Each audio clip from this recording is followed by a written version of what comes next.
some exciting scenes from today's episode of Liberty's Kids. What are the terms our American spy presents to us? Sir, with all due respect, this is an unacceptable risk. Should I pose as John Anderson as he suggests and be captured, I'll not be treated as a prisoner of war, but as a spy. And as you know, sir, captured spies are hanged.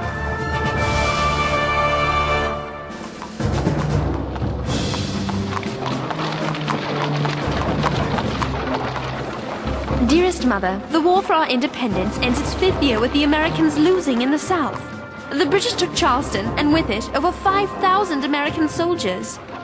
From his stronghold in New York, British Commander General Clinton controls the coast. Only the fortifications at West Point stop him from using the Hudson River to cleave the states in two.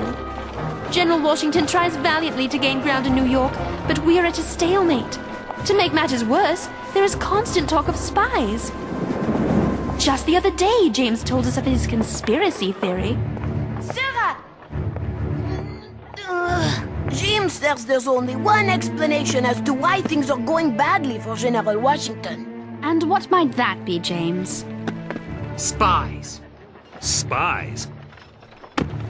What proof of that could you possibly have? What happened when General Washington planned to attack Sir Henry Clinton in New York? Nothing happened. Exactly. Because of Clinton's sudden countermoves that could only have taken place if the English had secret inside information. Makes sense to me. If James were correct, which I hope he is not, the spy would have to be someone in a trusted position close to General Washington. And I cannot imagine who could be so disloyal to such a noble person and such a noble cause.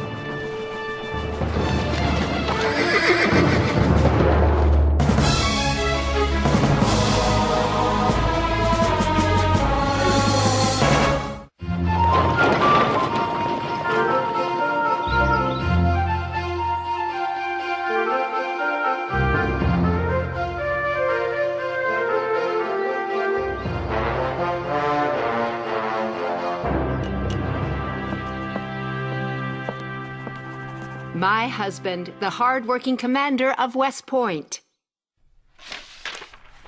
All thanks to being wounded in the service of America and never rewarded for it by Congress. When Congress sees fit to investigate me while rewarding the likes of General Gates, they corrupt the ideals of the Revolution.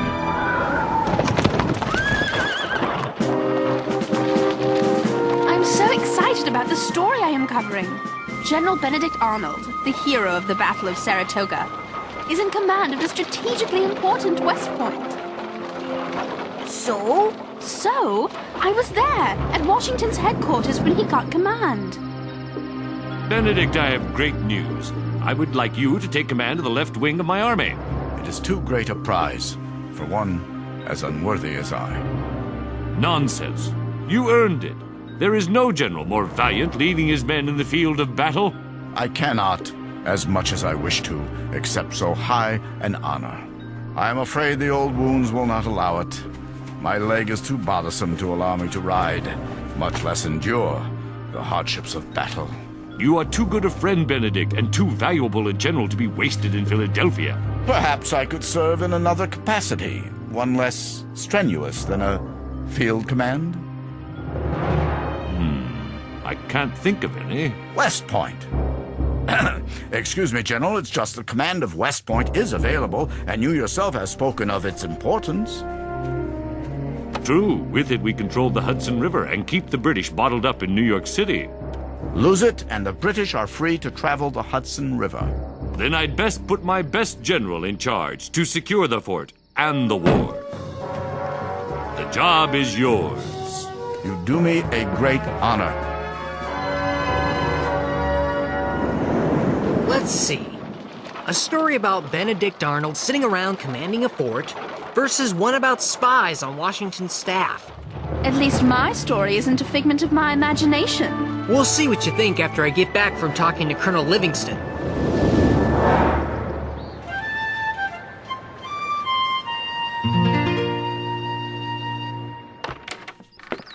When spies write messages, they do it so only other spies can read it. How? Sometimes they use invisible ink. Oh, I love invisible ink. It shows up when you heat it. Right. Others use a piece of paper with holes in it. See? If you read only the words you can see in the holes, you get the secret message. Sometimes they write their message in coded numbers that refer to a specific page, sentence, and word in a book. The person who gets the coded numbers has a copy of the same book. Oh, so they use the numbers to find the words, and voila! It spells out the secret message. Then there is the mask letter. Anyone reading the regular letter doesn't know there's a secret message hidden in the writing. How's it work? Simple. The spy knows he's only supposed to read what he sees inside the cutout. In this case, an hourglass. Magnifique! But I will invent the unbreakable Henri code. Paper, paper. I need paper! Colonel Livingston! What do I know about spies? That's a good question. For one thing, I know they like to sneak back and forth across the no man's land between our outposts and those of the English army. Who controls the no man's land? Two groups from opposing sides. The cowboys for the English and the Skinners for the Americans. They sound scary. They say they're helping our cause by intercepting suspicious persons who might be coming into New York. I'd like to meet these Skinners. Maybe I can learn something about spies from them. Personally, I think they're most interested in stealing money from travelers. But if you're determined, I'll give you a pass for safe passage.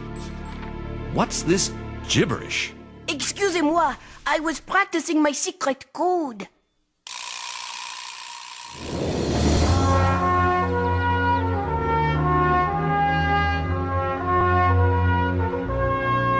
General Washington, I expect you're pleased to have Benedict Arnold command the fort at West Point. Yes, if only I had 10 more Benedict Arnolds. Maybe then I could overcome British advantages of manpower and supplies in the South. With all respect, sir, you seem worried. It is my job to worry. But no more of it, for I insist you join me for breakfast at General Arnold's house.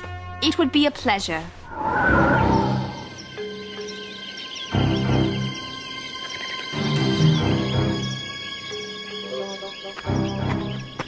I've got to relax. I'm sure I will come across a Skinner before I meet a cowboy.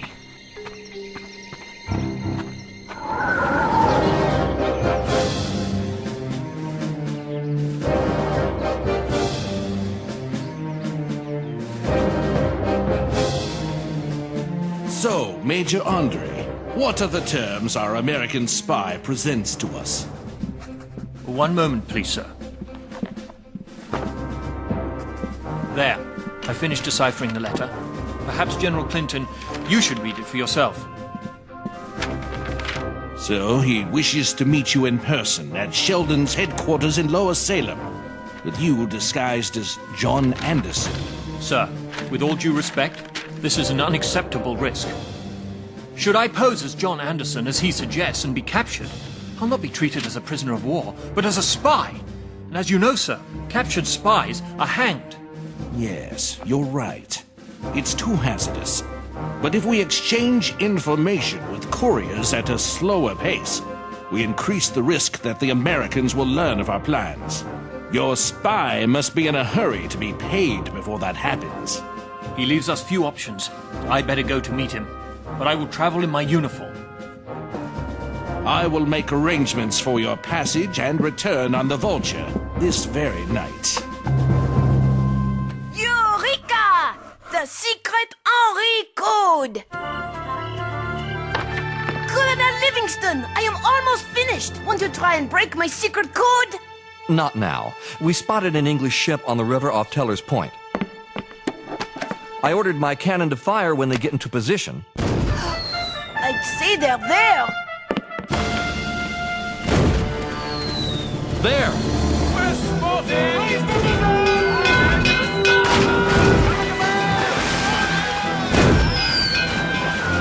She got away.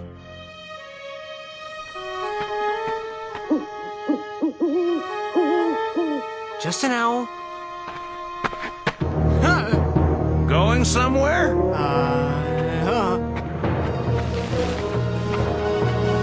Come, lads!